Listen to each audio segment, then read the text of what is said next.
ঈদের জন্য 1000 টাকা খরচ করে আমি এই জামাটা বানিয়েছি। তোমরা অনেকেই বলেছো ডিটেলসে জানানোর জন্য কি কাপড় কত টাকা খরচ পড়ছে সবকিছু আজকে এই ভিডিওতে তোমাদেরকে বলে দিব। তাই ভিডিওটা একটু লং হবে। অনেকে মনে করতেছেন এটা জিমিচু কাপড়ের উপরে কাজ করা, বাট এটা জিমিচু কাপড় না। জিমিচু কাপড়ের থেকেও এটা একটু ডিফারেন্ট, একটু ক্রেপ টাইপের। এক সপ্তাহের মধ্যে হাত পা দুধের মতো ফর্সা করতে চাইলে তোমরা এই ভিআইপি ক্রিমটা ব্যবহার করতে পারো। আমি তো মাত্র 3 দিন ধরে ব্যবহার করতেছি, খুবই ভালো আর অনেকটা কোয়ান্টিটি, মানে অনেক দিন তুমি ব্যবহার করতে পারবে, মানে বলতে গেলে 3 মাসের মতো ব্যবহার করতে পারো। এই ক্রিমটা খুবই কম প্রাইসে তোমরা পেয়ে যাবে মাত্র 600 টাকা করে। ব্লাশ এন্ড মোর পেজে, তাদের পেজের লিংক ডিসক্রিপশনে দিয়ে দিব। দেখো আমার হাতটা কিন্তু অনেক শেড ব্রাইট হয়ে গেছে, যেহেতু আমি মেকআপ করা, তারপরেও কিন্তু আমার ফেসের মতো আমার হাতটা দেখাচ্ছে।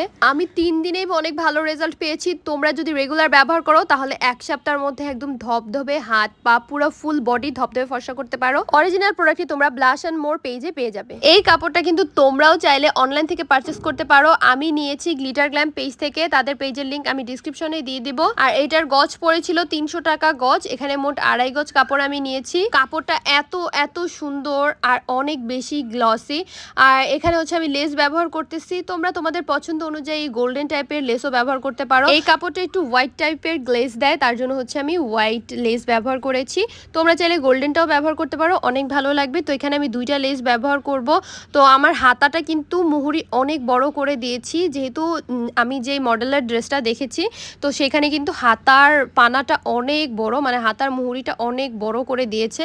তো এর জন্য এখানে আমি লেস ব্যবহার করতেছি। 1.5 গজ কিনেছিলাম, তো 1.5 গোসের হাফ করে আমি এখানে ব্যবহার করেছি। তো এই তো আমার লেস বসানো হয়ে গেছে। এখন হচ্ছে আমি জামাটা সেলাই করে তোমাদেরকে দেখিয়ে দিতেছি। তোমরা অনেকেই কমেন্ট করো আপু পুরো ডিটেলসে কেন বলো না, পুরো ডিটেলসে কেন দেখাও না। তো আজকের ভিডিওটা একটু লং হতে যাচ্ছে, আমি তোমাদেরকে পুরোটা ডিটেলস বলে দিলাম। এই কাপড়টা মানে পুরো জামাটা বানাতে আমার বেশি টাকা খরচ পড়েনি।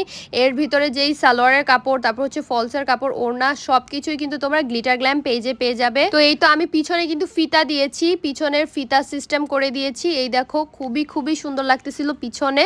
আর সামনের আমি একটু টিকেন টাইপের দিয়ে দিয়েছি। এই দেখো ড্রেসটা কিন্তু অনেক বেশি সুন্দর হয়েছে গাইস। আমার কাছে কেন যেন এত ফিটিং ড্রেস ভালো লাগে না, তারপরও আমি এই ড্রেসটা অনেকটা ফিটিং করেছি। আরো বেশি ফিটিং করা যেত, যেহেতু পিছনে আমি ফিতা দিয়েছি। এরকম একটা জামা পরলে সবাই শুধুমাত্র তোমার দিকেই তাকাই থাকবে। খুবই সুন্দর হয়েছে গাইস, তোমরাও কিন্তু বানায় ফেলতে পারো। আর যারা সেলাই জানেন তাদের তো একদমই খরচ পড়বে না, মানে একদম 1000 টাকার মধ্যে এইরকম একটা সুন্দর জামা বানিয়ে ফেলতে পারবেন। আমার কাছে তো এই ড্রেসটা অনেক বেশি সুন্দর হয়েছে। তোমাদের কাছে আমার এই ড্রেসটা কেমন লেগেছে সেটা কিন্তু অবশ্যই কমেন্ট করে জানাবে। আর যারা আমার পেজে নতুন তারা কিন্তু লাইক কমেন্ট শেয়ার করতে একদম ভুলবে না। তো আমি তোমাদেরকে ড্রেসটা ভালো মতো দেখিয়ে দিতেছি। খুবই ভালো লাগতেছে লেসটা ব্যবহার করার পরে। আজকের মতো